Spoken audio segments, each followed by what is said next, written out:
الرجیم بسم اللہ الرحمن الرحیم الحمدللہ والصلاۃ علی اہلھا اما بعد فقد قال اللہ الحکیم بسم اللہ الرحمن الرحیم فاذکرونی اذکرکم واشکروا لی ولا تکفرون اللہم صل علی محمد معزز سامعین کرام، عزاداران سید الشہداء، ماتمداران غازی عباس، بہت ہی اختصار کے ساتھ خدمت کو تمام کرنا ہے۔ اللہ نے جو قانون بنایا کہ جو بندہ میرا ذکر کرے گا میں اس کا تذکرہ ضرور کروں گا، تو عزیزان محترم جناب موسیٰ ہر وقت اللہ کا تذکرہ کرتے تھے، اللہ کی یاد میں ہمیشہ زندگی گزارتے تھے۔ جب بھی دل چاہتا کوہ طور پہ جا کے اللہ سے باتیں کرتے تھے۔ تو اللہ نے بھی ان کا تذکرہ قرآن کے ہر پارے میں رکھا تاکہ دنیا کو بتایا جا سکے کہ جو بندہ میرا ذکر کرے گا میں اس کا ذکر کرتا رہوں گا۔ عزیزان محترم، ایک بار جناب موسیٰ کون تھے؟ صاحب شریعت، صاحب کتاب، صاحب کلمہ، صاحب امت، اولو العزم پیغمبر، اور سب سے بڑی بات اللہ کے کلیم تھے۔ ان کے دل میں ایک خیال پیدا ہوا کہ پروردگار، مجھے تو نے جنت میں جس مقام پہ رکھا وہ میں جانتا ہوں، لیکن میں یہ دیکھنا چاہتا ہوں کہ میرا پڑوسی کون ہوگا۔ عزیزان محترم، جو اولو العزم پیغمبر ہو، جس نے پوری زندگی اللہ کے یاد میں اور اللہ کے ذکر میں اور اللہ کی تبلیغ میں گزار دی ہو، سوچو اس کا مقام کتنا بلند ہوگا جنت میں۔ سبحان اللہ، سبحان اللہ۔ تو اب ظاہر سی بات ہے، نبی کا پڑوسی کوئی نبی ہی ہوگا، کوئی وسیع ہی ہوگا، کوئی اللہ کا ولی ہی ہوگا۔ لیکن اللہ نے کہا اے موسیٰ، تمہارا پڑوسی نہ وسیع ہے، نہ نبی ہے، نہ ولی ہے، بلکہ ایک ایسا انسان ہے کہ جو گوشت بیچتا ہے۔ تو جناب موسیٰ کو بڑی حیرت ہوئی، اتنی ہی حیرت ہوئی جتنی آپ کو حیرت ہوئی۔ تو جناب موسیٰ قصاب کو ڈھونڈنے چلے گئے۔ جب ڈھونڈتے ڈھونڈتے اس مقام پر پہنچے کہ جہاں پہ قصاب گوشت بیچ رہا تھا،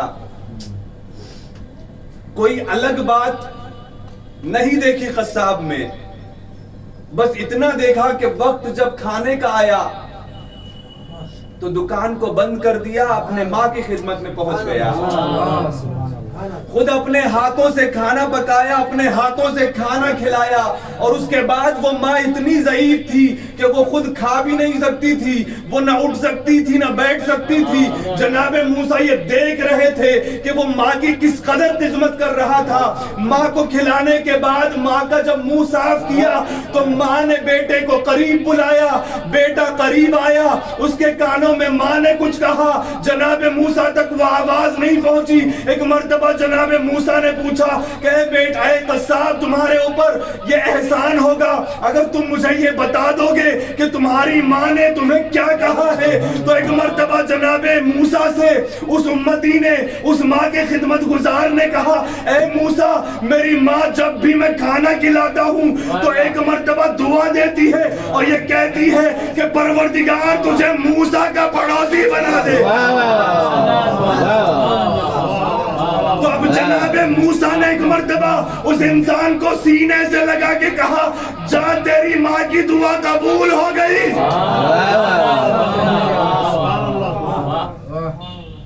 تیرے ماں کی دعا قبول ہو گئی۔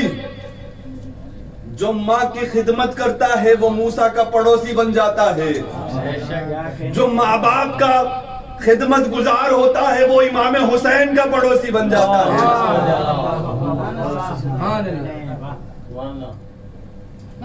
ایک انسان تھا کہ جس کا نام ابراہیم تھا۔ ہر جمعرات، ایک جمعرات اپنے ماں کو اور دوسرے جمعرات اپنے باپ کو کربلا پیدل زیارت کرواتا تھا۔ دونوں ضعیف تھے، کاندھے پر اٹھا کر کربلا تک پیدل جاتا تھا. ایک جمعرات ایسا بھی آیا کہ دونوں نے ایک ہی وقت میں فرمائش کر دی کہ بیٹا آج میں زیارت کرنا چاہوں گا. ماں نے کہا میں زیارت کرنا چاہوں گی. تو ماں باپ تھے, کسی کی بات کو رد نہیں کیا, بس ایک لکڑی اور دو طرف دو کپڑے اس طریقے سے باندھے, ایک طرف ماں کو بٹھایا اور ایک طرف باپ کو بٹھایا اور پیدل کربلا کے سفر میں نکل پڑا.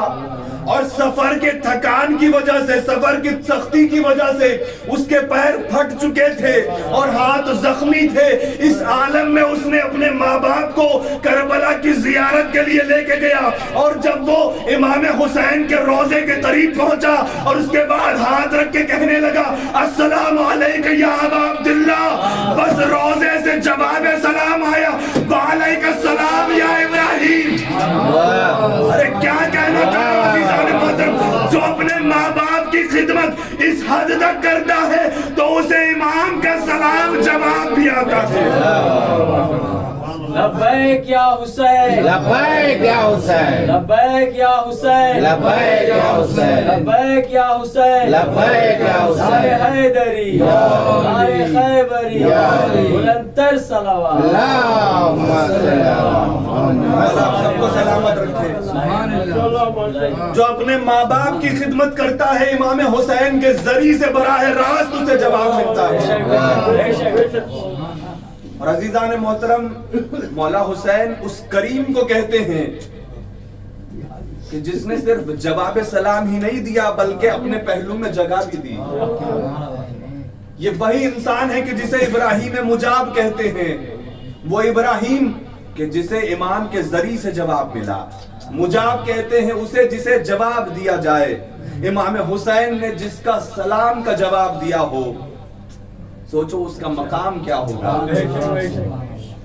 تو عزیزان محترم, اس نے ماں باپ کی خدمت کی اور عشق حسین کا ثبوت پیش کیا, تو اللہ اس کا ذاکر اس طریقے سے بن گیا کہ اب قیامت تک جو انسان حسین کا زائر بنے گا وہ ابراہیم مجاب کی بھی زیارت کرے گا, وہ ابراہیم مجاب کو بھی سلام کرے گا.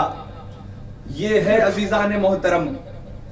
اور اللہ جس کا ذاکر بن جاتا ہے, جس کا ذکر کرتا ہے, اس کے ذکر میں دوام پایا جاتا ہے, اس کے ذکر میں عروج پایا جاتا ہے, اس کے ذکر میں اتنا اثر پایا جاتا ہے کہ اس کے ذکر کو حاکم وقت بھی ختم نہیں کر سکتا. اور عزیزان محترم, یہ امام حسین کے غم میں آنسو جو آپ کے آنکھوں سے نکل رہے ہیں, یہ ذکر خدا ہے جو آپ کے آنکھوں سے اشک بن کر نکل رہے ہیں. اور آج امریکہ اور اسرائیل کو انہی اشکوں سے ہی تو ڈر ہے, کیونکہ ان کو پتا ہے کہ یہ اشکوں کا ایسا طوفان ہے کہ جس میں ہمارے تختے الٹ سکتے ہیں. یہ اللہ کا ذکر ہے جو آپ کے آنکھوں سے آنسو بن کر نکل رہا ہے. عزیزان محترم, لوگوں نے آنسوؤں کو روکنے کی بڑی کوشش کی, آنسوؤں کو مٹانے کی بڑی کوشش کی, آنسو نہ مٹ سکے. آج رونے والے بھی زندہ ہیں, جس پر رویا جاتا ہے وہ بھی زندہ ہے. بتاؤ وہ روکنے والے کہاں رہ گئے؟ ارے جبکہ دنیا میں اپنے دور کے وہ بہت بڑے حاکم تھے, لیکن آج ان کے قبروں کا بھی پتہ نہیں چل سکا. آج آ کے دیکھو کربلا میں حسین کا بھی قبر زندہ اور حسین کے غلاموں کی قبر بھی زندہ. ایک نعرہ حیدری یا علی یا علی یا علی مدد حق ہے. اور عزیزان محترم ابھی حال ہی فی الحال میں لوگ لاہور کی سرزمین سے، پاکستان کی سرزمین سے یہ لوگ ہم لوگوں پہ یہ اعتراض کر رہے ہیں کہ علی ولی اللہ کا نعرہ اذانوں میں لینا اور نمازوں میں لینا اور محفلوں میں اور مجلسوں میں لینا یہ بدعت ہے اور شدت ہے۔ لوگ کہہ رہے ہیں کہ علی ولی اللہ کا نام لینا، اذانوں میں نام لینا یہ دہشت گردی کی علامت ہے۔ میں ان سے کھلے عام منبر حسین سے یہ چیلنج کر کے بتانا چاہوں گا، ارے جو آل محمد کے دروازے کو آگ اور لکڑی لے کر جلائے وہ دہشت گرد ہوگا، یا جس نے پوری زندگی اسلام کی حفاظت میں جان دی اس کو کیا کہہ رہا ہوں؟ جس نے در سیدہ کو جلایا وہ دہشت گرد ہے، یا کہ وہ دہشت گرد ہے کہ جس نے پوری زندگی اسلام کی حفاظت میں گزار دی؟ تم کہتے ہو اذانوں سے علی ولی اللہ نکال دو، میں بھی کہتا ہوں تم پہلے قرآن میں نکالو، ہم بعد میں نکالیں گے۔ ارے تم کہاں تک علی ولی اللہ کو ختم کرنا چاہو گے؟ علی ولی اللہ ختم کرنے والے ختم ہو گئے۔ ارے جب تمہارے بڑے ختم نہ کر سکے تو تم کون سے کھیت کی مولیاں؟ دونوں ہاتھ بلند کر کے بولو حیدری، نعرے حیدری، نعرے خیبری، نعرے مولا آپ سب کو سلامت، نعرے سلوات، اللہم صلی اللہ محمد مولا کائنات پر بلند تر صلوات۔ عزیزان محترم، علی کا نام مٹانا کوئی آسان بات نہیں ہے، کوئی آسان بات نہیں ہے۔ اگر علی کا نام مٹانا چاہتے ہو تو پوری کائنات کو پہلے مٹانا ہوگا، کیونکہ اللہ نے جب کائنات بنائی تو ساری کائنات ایک مرتبہ بے سکون دیکھا، اللہ نے بے اطمینان دیکھا، بے رونق دیکھا، اس میں رونق ہی نہیں تھی، اس میں اطمینان ہی نہیں تھا، اس میں سکون ہی نہیں تھا، تو اللہ نے سارے کائنات کے ذرے ذرے پہ علی کا نام لکھا۔ ارے علی کا نام، لبیک یا علی، نعرے حیدری، بلند تر صلوات۔ تم علی کا نام کہاں تک مٹاؤ گے؟ ارے اللہ علی کا ذاکر بن گیا، ہر زمین کے ہر حصے پہ، ہر عرش کے بلندی پہ، ہر قطرے پہ اللہ نے علی کے نام کو سجایا۔ اور عزیزان محترم، قسم خدا کی اگر ان کو علی کے نام کے مٹانے کا اتنا ہی شوق ہے تو آسمان پہ جا کے چاند سے مٹائے، ہائے ہائے، پہلے چاند سے نام ہٹائے۔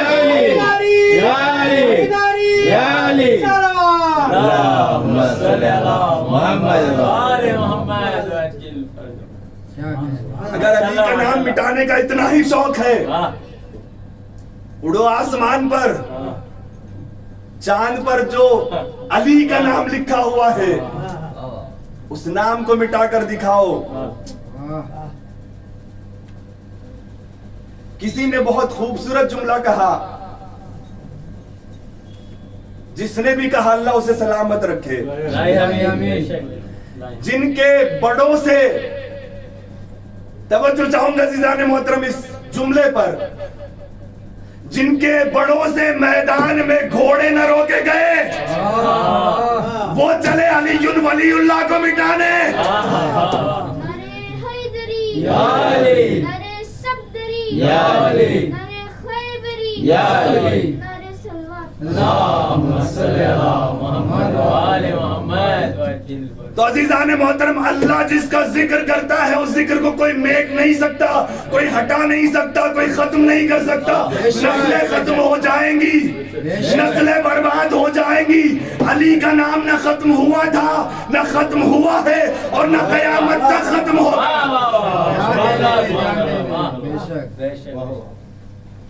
قسم خدا کی یہ وہ علی ہے کہ جس نے اللہ کے ذکر کو زندہ رکھا اور اللہ نے بھی قسمیں کھا رکھی ہے قیامت تک میں تمہارا ذاکر بن جاؤں گا، تمہارے ذکر کے حفاظت کی ذمہ داری میری ہوگی۔ اب میں بھی دیکھنا چاہوں گا کہ تمہارے ذکر کو کون مٹائے گا۔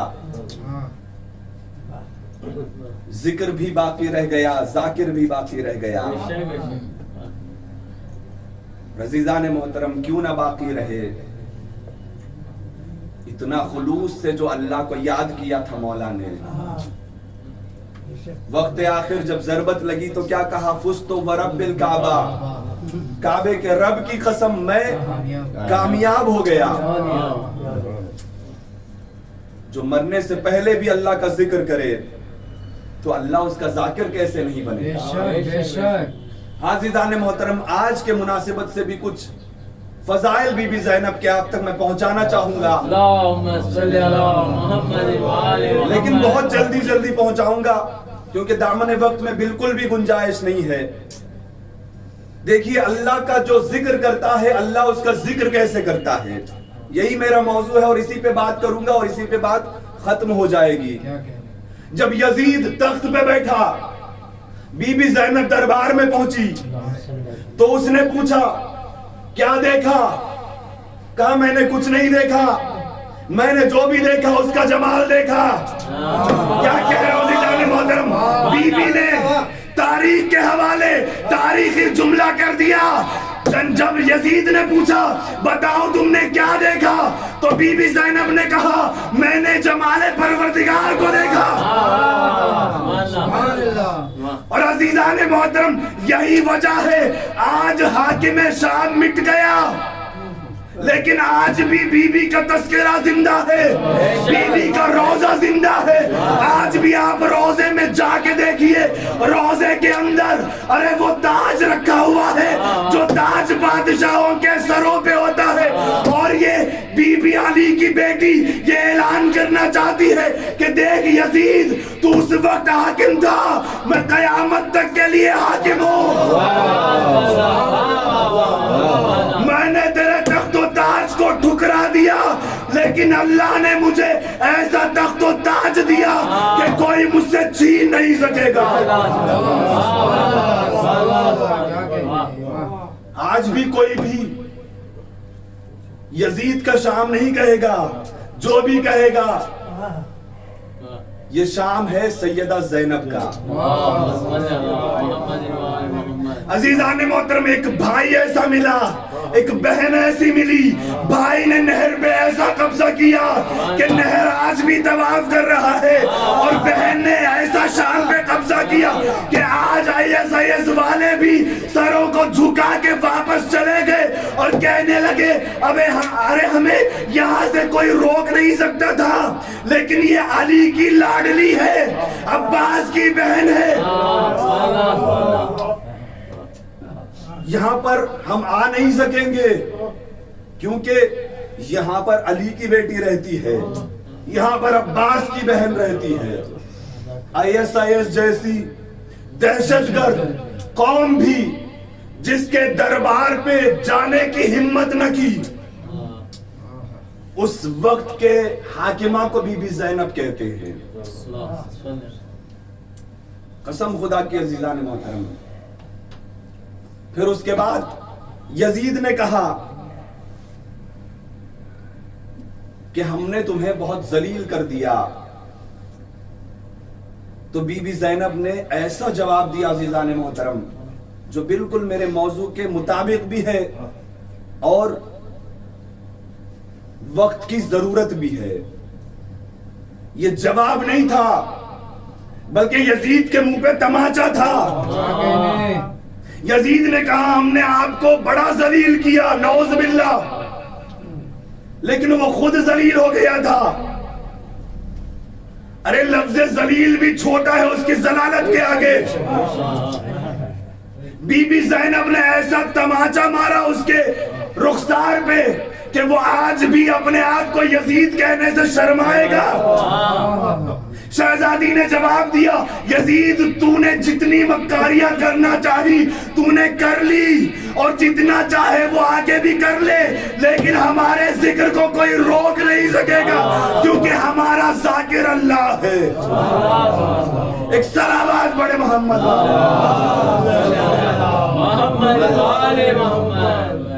بس عزیزان محترم میں نے آپ کے زحمتوں کو تمام کر دیا۔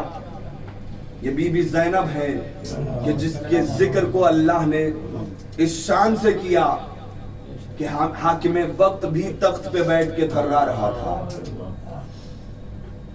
قسم خدا کی لہجہ علی میں یا خدا بولتا ہے یا بنت علی بولتی ہیں، لیکن عزیزان محترم جس بی بی کی اتنی بڑی عظمت کہ جو علی جیسے امام کی زینت بنی، لیکن ہائے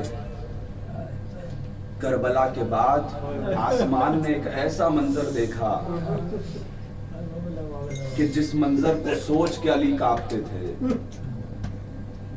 عزادارو جانتے ہو میں زیادہ مصائب پڑھنے کا عادی نہیں ہوں لیکن آج کی شب قیامت کی شب ہے۔ اگر آج مصائب نہیں ہوئے تو پھر اب کب مصائب پڑھیں گے؟ کوفے میں جب عورتیں پڑھنے آیا کرتی تھی تو مولا علی عورتوں کو ایک ایک کر کے بی بی زینب کے پاس بھیجتے کیونکہ مولا کو پتا ہے کہ اگر بھیڑ بڑھ جائے گی علی کی بیٹی تڑپ جائے گی، علی کی بیٹی پریشان ہو جائے گی۔ علی کی بیٹی کو بھیڑ سے بڑا خوف آتا تھا۔ اللہ اکبر، جس بی بی کو عورتوں کی بھیڑ سے پریشانی ہوتی ہو وہ شام کے بازار میں اللہ جانے کیسے گئی ہوگی، شام کے درباروں میں کیسے گئی ہوگی۔ عزیزان محترم ایک بات میں آپ کو بتا دوں تاکہ آپ رونے میں کوئی کمی نہ کرے، امام حسین کا سر اور بی بی زینب کی چادر دونوں برابر ہے۔ امام حسین کا سر اور بی بی زینب کی چادر دونوں برابر تھے۔ کیسے بغیر چادر کے سفر کیا ہوگا؟ کبھی یہ جملہ سوچ کے مجھے بہت رونا آتا ہے کہ جہاں پر نوکے نیزہ پہ سارے سر سوار تھے لیکن عباس کا سر کیوں سوار نہیں ہوتا تھا؟ میں بہت سوچتا رہا آخر وجہ کیا ہے، تو مجھے ایک وجہ سمجھ میں آئی، ہو سکتا ہے یہ وجہ رہی ہو۔ عزیزان محترم مولائے کائنات کی شبیہ کو عباس کہتے ہیں اور کوفے میں ہر کوئی علی کو دیکھ چکا تھا۔ اب میں آپ کو ایک علت بتانا چاہوں گا کہ مولا عباس کا سر نوکے نیزہ سے کیوں گر جاتا تھا۔ جب نوکے نیزہ سے گر جاتا تھا تو ظالم آپ کے سر کو گھوڑے کے گردن سے باندھ دیتے تھے۔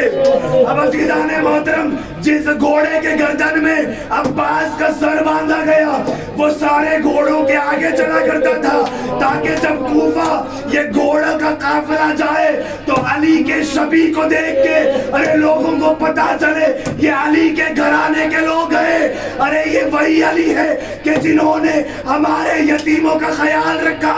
آج علی کی بیٹیوں کے سروں پہ کوئی چادر نہیں ہے، لہٰذا کسی کے دل میں خیال پیدا ہو کوئی تو ایک چادر دے دے گا۔ لیکن ہائے مظلومیت، عباس کوفے کے درباروں میں اور کوفے کے بازاروں میں یہ منظر دیکھ کر بڑا روئے۔ ارے جہاں پر جناب عباس نے یہ سوچا کہ کم از کم مجھے دیکھ کر لوگ علی کو یاد کریں گے اور علی کی بیٹیوں کو چادریں دے دیں گے، لیکن ظالموں نے کیا کیا؟